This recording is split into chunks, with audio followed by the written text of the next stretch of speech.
آپ سمجھتے ہیں کہ صرف جھوٹ بولنا گناہ ہے، صرف بدنظری گناہ ہے،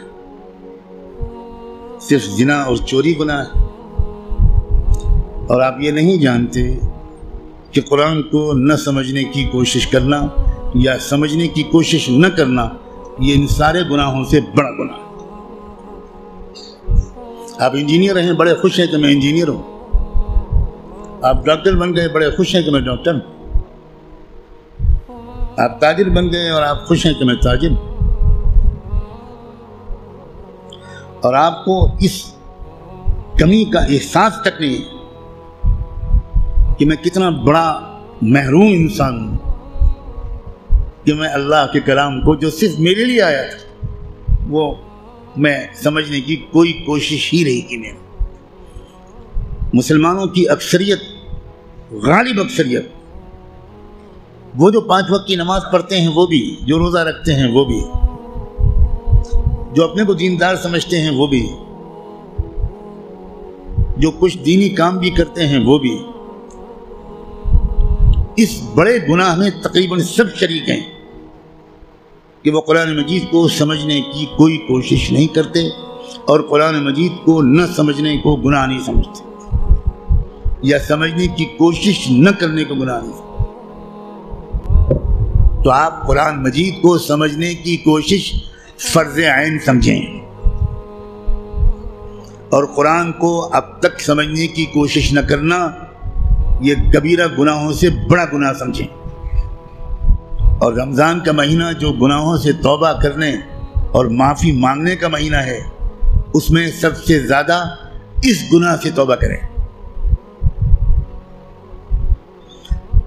اللہ کے ہاں آپ کی بخشش اس لیے کہہ کر نہیں ہوگی کہ اللہ حضرت میں تعلیم کے حلقے میں بیٹھتا تھا اور اس میں منتخب احادیث پڑھی جاتی تھی، اس میں فضائل نماز پڑھی جاتی تھی۔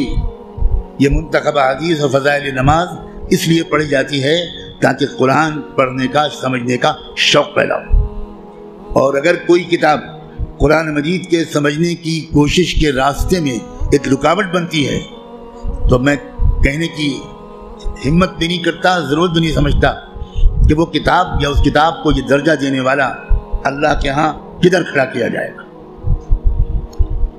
رسول اللہ یہ شکایت کریں گے قیامت کے دن، یہ سن لیجیے، یہ قرآن میں آیا ہے، اور شکایت کیا کریں گے؟ یہ نہیں کہیں گے کہ ان کی ٹوپی 4 کونوں کی نہیں ہوتی تھی، یہ شکایت نہیں کریں گے رسول اللہ مسلمانوں کی جن کی داڑھی چھوٹی تھی۔ رسول اللہ شکایت کیا کریں گے کہ اللہ یہ ہے میری قوم جس نے قرآن کو چھوڑ دیا تھا۔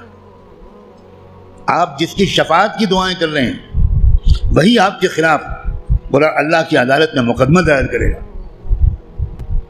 ہماری عورتیں 100% تقریباً قرآن مجید کو ٹھیک سے شاید پڑھ بھی نہیں پاتی، سمجھنا تو بہت دور کی بات ہے۔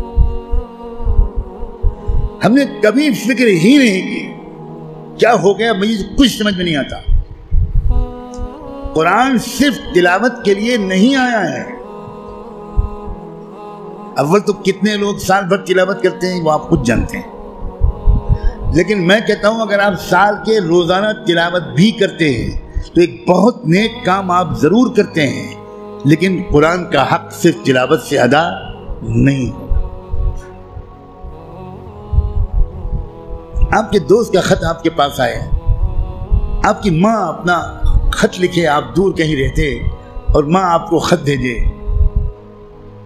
آپ خالی اس خط کو روزانہ پڑھ لیا کریں گے بس؟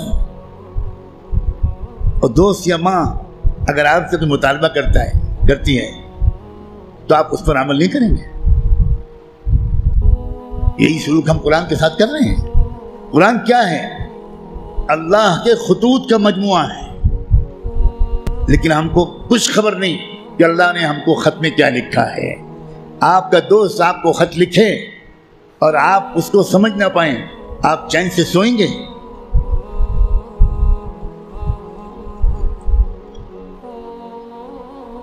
کسی کمپنی کا اشتہار آپ نے دیکھا، آپ نے اس کو اپنی درخواست بھیجی، وہاں سے جواب آیا، جواب ایسی زبان میں ہے جو آپ نہیں جانتے، آپ اس دن کھانا کھائیں گے اس خط کا مضمون سمجھنے سے پہلے؟ اب دوڑیں گے، بھاگیں گے، پتہ لگائیں گے یہ فرانسیسی زبان میں خط ہے تو میرے شہر میں فرینچ زبان کون جانتا ہے؟ اور آپ اس کی خوشامد کریں گے کہ ذرا اس خط کو پڑھیے اور مجھے بتائیے کہ اس میں کیا لکھا ہے۔ 24 گھنٹے نہیں گزرنے دیں گے آپ، اس سے پہلے اس خط کو سمجھنے کی بھرپور کوشش کر لیں گے، اس کا جواب بھی لکھیں گے۔ لیکن قرآن ہے کہ 60 سال سے آپ کو پکار رہا ہے، اللہ کا خط ہے کہ 70 سال سے آپ کو آپ پاس آ رہا ہے، لیکن آپ نے ایسے کان بند کر رکھے ہیں، ہمیں کوئی دلچسپی نہیں اللہ کے خط سے، اللہ کہتے رہیں ہمیں کوئی دلچسپی نہیں، ہم بہت مشغول ہیں، ہمارے پاس فرصت نہیں ہے، ہم بڑے کامیاب تاجر ہیں، ہم اسٹوڈنٹ ہیں، ہم پروفیسر ہیں، ہم ڈاکٹر ہیں، ہم انجینئر ہیں، ہم پولیٹیکل ایکٹیوسٹ ہیں، ہم جرنلسٹ ہیں، ہم اخبار میں کام کرتے ہیں، ہم کہاں قرآن کا ترجمہ پڑھ پائیں گے؟ بھئی ہمارے پاس کہاں اتنا وقت ہے؟ بھوگتے گا ہر وہ انسان، ہر وہ مرد اور عورت جو قرآن مجید کو سمجھنے کی کوئی کوشش نہیں کرتا اور قرآن کے مطابق اپنے آپ کو ڈھالنے کی کوئی سیریس کوشش نہیں کرتا، خون کے آنسو روئے گا وہ شخص، خون کے آنسو روئے گا۔ ایسا شخص تو جب قرآن کی تلاوت کرتا ہے تو قرآن اس پر لعنت بھیجتا رہتا ہے۔ اب غور تو کریں، رب قارئ للقرآن والقرآن یلعنہ، یہ میرے باپ کی اور پیر کی کہی ہوئی بات نہیں ہے، یہ بات صادق و مصدوق رحمت دو عالم صلی اللہ علیہ وآلہ وسلم نے کہی کہ قرآن بہت سے لوگ پڑھتے ہوتے ہیں اور پڑھنے کے درمیان قرآن اس پر لعنت بھیجتا ہے، اے اللہ یہ مجھ پر یہ پڑھ رہا ہے، اس پر لعنت۔ اب قرآن کی لعنت پر اللہ تعالیٰ قبول نہیں کریں گے؟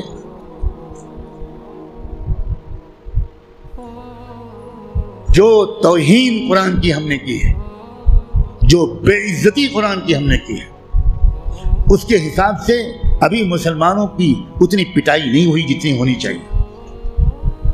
آپ اتنی پٹائی پر پریشان ہیں، ابھی تو شروع ہوئی ہے پٹائی، پھر دیکھیے گا آئندہ کیا ہوگا۔